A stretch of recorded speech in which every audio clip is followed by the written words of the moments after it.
ಅನೇಕಾನೇಕ ಭಾಷೆಗಳು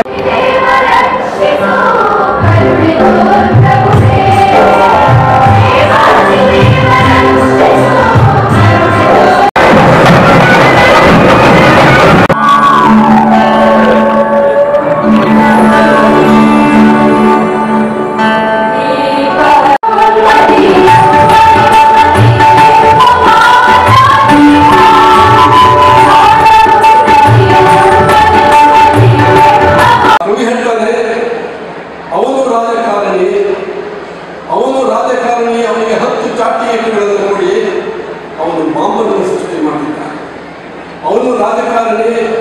10 ಜಾತಿಯನ್ನು ಕೊಡಿ ಅವನು ಬಾಂಬನ್ನು ಸೃಷ್ಟಿ ಮಾಡಿದ್ದಾನೆ. ಅವನು ಧರ್ಮಗುರು ಅವನಿಗೆ 20 ಜಾತಿಯನ್ನು ಕೊಡಿ ಅವನು ಬಾಂಬಿಗೆ ಧರ್ಮದ ಬಣ್ಣವನ್ನು ಹಚ್ಚಿದ್ದಾನೆ. ಅವನು ಧರ್ಮಗುರು ಅವನಿಗೆ 20 ಜಾತಿಯನ್ನು ಕೊಡಿ ಅವನು ಬಾಂಬಿಗೆ ಧರ್ಮದ ಬಣ್ಣವನ್ನು ಹಚ್ಚಿದ್ದಾನೆ. ಅವನು ಕವಿ ಲೇಖಕ ಅವನಿಗೆ 100 ಜಾತಿಯನ್ನು ಕೊಡಿ ಅವನಿದ್ದು ಬಾಂಬು ಸಿಗ. ನಾನು ಕಂಡಂತೆ ಇಡೀ ರಾಷ್ಟ್ರದ ಶ್ರೇಷ್ಠ ಸಾಂಸ್ಕೃತಿಕ ಸಂಘಟಕರಲ್ಲಿ ಮೊದಲ ಸಾಲಿನಲ್ಲಿ ನಿಲ್ಲುವವರು ಡಾಕ್ಟರ್ ಎಂ ಆಳ್ವಾರ್. ಕರ್ನಾಟಕದಲ್ಲಿ ಕನ್ನಡವೇ ಸಾರ್ವಭೌಮ ಭಾಷೆ.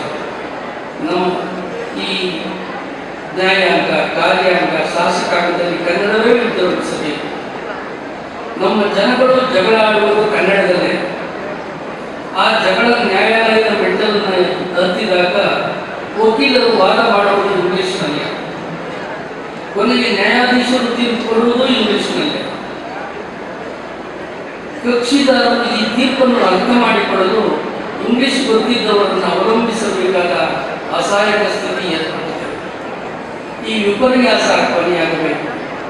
ಮಾತ್ರ ಸಹಿ ಮಾಡುತ್ತೇನೆ ಎಂದು ಹೇಳಿ ಅದನ್ನು ಹಿಂದಿರುಗಿಸಿದ್ದು ಕನ್ನಡ ನಾಡಿನ ಪ್ರತಿಯೊಬ್ಬ ಸರ್ಕಾರಿ ಅಧಿಕಾರಿಗೂ ಒಂದು ಎಚ್ಚರಿಕೆ ಕರೆಗಟ್ಟೆ.